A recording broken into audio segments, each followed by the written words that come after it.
Hello ladies and gentlemen, Isaac here, and today I'm going to be talking about airstrafing. So, airstrafing is the concept or the idea of being able to redirect your movement in the air. So, don't be confused, it's not about being able to move freely as if you were just WASDing on the ground. You can't do that in the air. It's not possible. What it really is about is flying in one direction and being able to change that direction without changing the speed at which you're going. And this is what it should look like. So as you can see, what I did was I rocket jumped in that direction, but then I steered myself in that direction to get towards the catwalk, and then I aligned myself again with the catwalk. So essentially I was moving in this direction, but then I aligned myself to move along this direction. And I'm not going to jump right into how to do it because I've seen too many videos where that is all they talk about. It's supposed to be a tutorial so you can learn how to airstrafe, but without any understanding of how it works, it can be very hard for beginners to grasp the technique. And I was in that situation. I know how it is. So I'm going to just talk about how it works first. And it comes from a game mechanic that has been present since the times of Quake in first-person shooters, less realistic first-person shooters, that is. And most versions of Source Engine have this mechanic, and that is when you are flying through the air and you hold the opposite direction to the one you are flying, you will stop, like so. Wow. Okay, forward, hold backward, and there we go. So flying forward, hold backwards, I just stop in the air.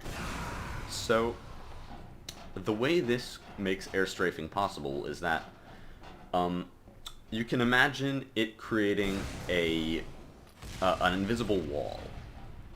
So the way the invisible wall would be created is if you're holding a direction, it will create the invisible wall in the opposite direction that you're pressing and perpendicular to it. So if I hold backwards while in the air, it creates a wall on the opposite side. So this is backwards, it would create a wall on this side of me and perpendicular. So it would basically create a wall at a 90-degree angle from me, and it would completely stop me in midair if I were moving that direction.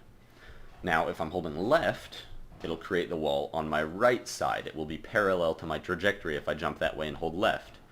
Now think about it, when you're along a wall, it doesn't change your direction. It's like this wall here. If I walk along it, it's not forcing me to go any one direction. So if you hold left, if you're holding left while flying forwards in the air, like so, it will very slightly change your movement, but it's not significant at all.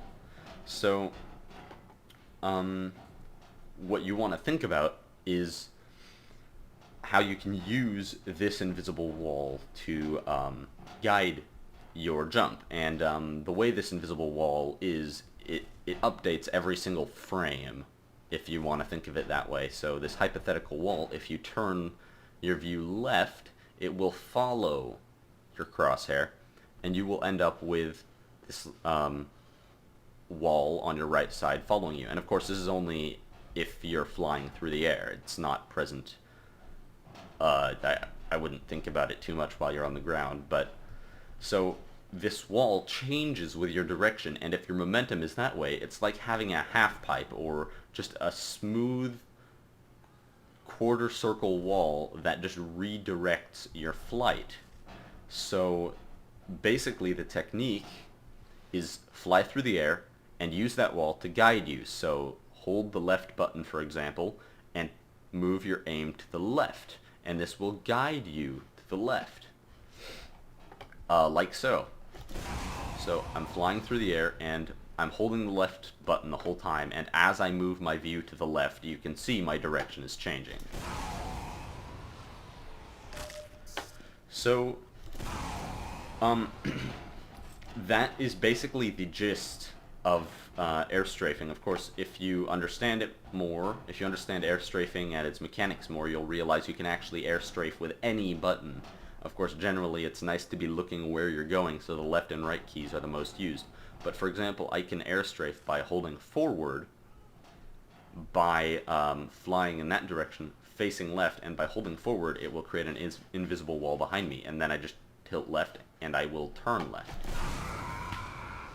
And I tend to use that mechanic to, when I am air blasted by pyros, I will use airstrafing, or when I'm in MGE mode playing Endif, not sure if you know what that is, sometimes I get launched by the enemy's rocket and I just kind of airstrafe in a circle by holding forward. And so that is the technique. Just to put it briefly, you fly in one direction and then you will hold left or right according to which way you're turning your vision, and you will turn in the air. Now it's important to understand that you shouldn't do a 90-degree turn in the air, because if it's too sudden, it's like running into a wall midair. It's the same thing as holding backwards when you're flying through the air forwards. So I'll just show that quickly. I'm going to jump that way and quickly turn to the left. I'll be holding left the whole time, but I'll just quickly do a 90-degree turn, and you'll see I will stop in midair. So I'm flying forward 90 degrees, and okay, it turned me a little bit that way, but for the most part it just slowed me down. So you want to keep it smooth. So that's basically the idea of airstrafing. And with this you should be able to get really good just by practicing.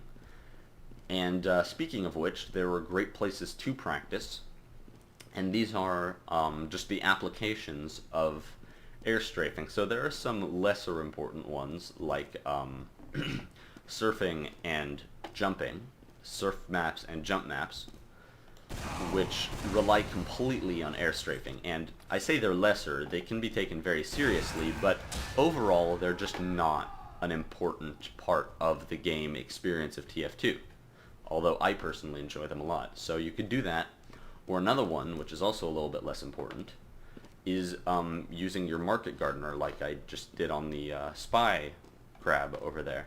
So if you can airstrafe, it's a lot easier to direct yourself towards your target and annihilate it. So if you want to have fun with the market gardener, you can learn to airstrafe, and it will make everything so much easier, so much more fun.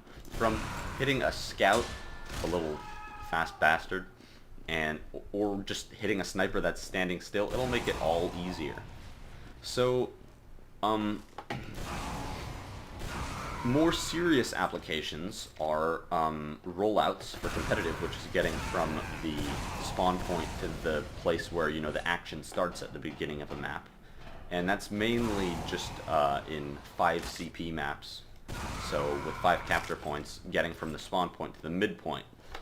A demo man will use his sticky launcher to do a series of jumps, but without airstrafing it would be a lot slower because it would keep running into walls and having to do another jump and losing more health. So then there's also a much more general application of airstrafing, and this applies to every class, and I use this all the time. It's just when you jump, you can airstrafe.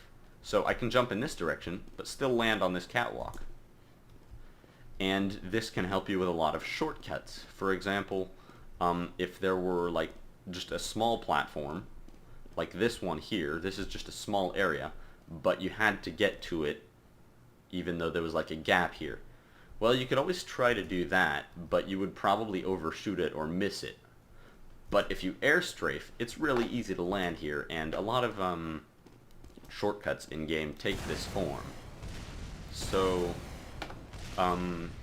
as a spy, I use it all the time. Another thing I use it for as a main spy is I use airstrafing to get my trick stabs, nail them, you know, get them just right, hit what I need to hit, and that about covers it. So go ahead and practice this technique. Hopefully you understand what I've been communicating to you. If anything is unclear, feel free to ask questions in the comments.